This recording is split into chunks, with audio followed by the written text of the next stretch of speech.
A esquizofrenia é uma doença psiquiátrica muito conhecida, principalmente pelos seus sintomas. O mais famoso deles é o fato de ver e ouvir coisas que, na verdade, nunca existiram. Como consequência, segundo o psiquiatra Philippe Doutel, quando não tratado da maneira correta, o paciente pode enfrentar dificuldades no seu relacionamento com as outras pessoas.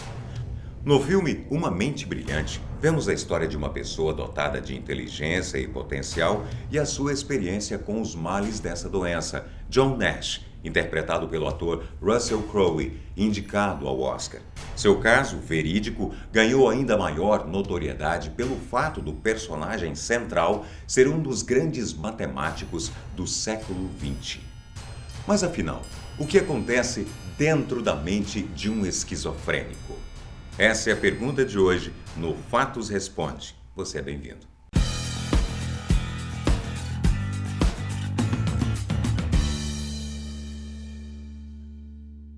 Segundo dados de 2014 do Hospital Albert Einstein, só no Brasil a esquizofrenia afeta mais de 2,5 milhões de pessoas. No mundo todo, apenas 1% da população sofre com ela, enquanto outras doenças psiquiátricas, como a síndrome do pânico, podem atingir até 25%. Quem sofre de esquizofrenia pode apresentar alucinações e delírios, perdendo o contato com a realidade e começando a construir ideias falsas de uma vida que não existe. Para esses pacientes, o apoio e a ajuda da família é mais que fundamental. Segundo o psiquiatra Jorge Jaber, a esquizofrenia pode até ter início na infância, mas em geral se manifesta com maior frequência durante a adolescência. A partir dos 30 anos de idade, é bem difícil que a doença se manifeste. Num primeiro momento, os primeiros sintomas que os pacientes com esquizofrenia apresentam são isolamento, medos exagerados, preocupações em excesso e tipos de comportamento que a pessoa não costumava ter. Primeiramente, você sabia que a genética é responsável por 50% da chance de se ter esquizofrenia? Estudos já realizados em gêmeos mostram que se um deles for esquizofrênico, há grandes chances do outro também desenvolver a doença. Ainda em 2014, um paciente esquizofrênico apareceu nos jornais brasileiros em uma tragédia que chocou o país. A história começou quando Daniel Coutinho, paciente de esquizofrenia aos 41 anos, confessou ter assassinado o pai a facadas no Rio de Janeiro. Ele também tentou matar a mãe, que sobreviveu e foi internada com ferimentos graves em um hospital do Rio de Janeiro. O pai era o cineasta Eduardo Coutinho, um famoso documentarista do Brasil.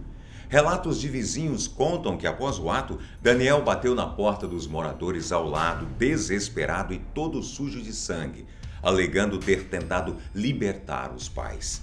Mas atenção! Segundo o psiquiatra Jorge Jaber, um paciente de esquizofrenia dificilmente apresenta comportamento agressivo parecido com o de Daniel. Para ele, com toda a evolução de medicamentos e tratamentos nos últimos anos, um paciente só poderia agir dessa maneira caso abandonasse o tratamento e a medicação. E talvez isso tivesse acontecido com Daniel. Bom, o que acontece na mente de um esquizofrênico é o seguinte: as alucinações são pensamentos dos próprios pacientes, que para eles estão vindo de fora do corpo para dentro, ou seja, que estão realmente acontecendo. Ele passa a achar que tem alguém fora falando com ele, mas na verdade é só o pensamento. Para eles, fica difícil distinguir a fantasia da realidade.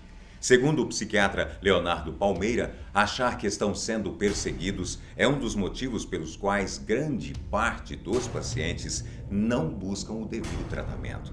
E isso gera um grande desinteresse de viver por parte desses pacientes, o que conhecemos como déficit cognitivo. Ele também explica que o uso da medicação não gera grandes efeitos colaterais e o paciente consegue viver normalmente.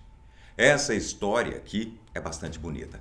A artista Karen May Sorensen é uma paciente esquizofrênica que publica desenhos em seu blog mostrando e contando as variações de pensamento e humor causadas pelo uso dos medicamentos. Nos posts, ela conta um pouco mais das dificuldades de focar em atividades do dia a dia, além da responsabilidade de se inserir novamente na vida social durante o tratamento, como conseguir um emprego, por exemplo.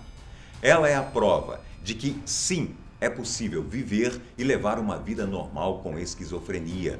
Por isso, é importante se informar antes de criar preconceitos. Até o próximo vídeo. Eu te espero.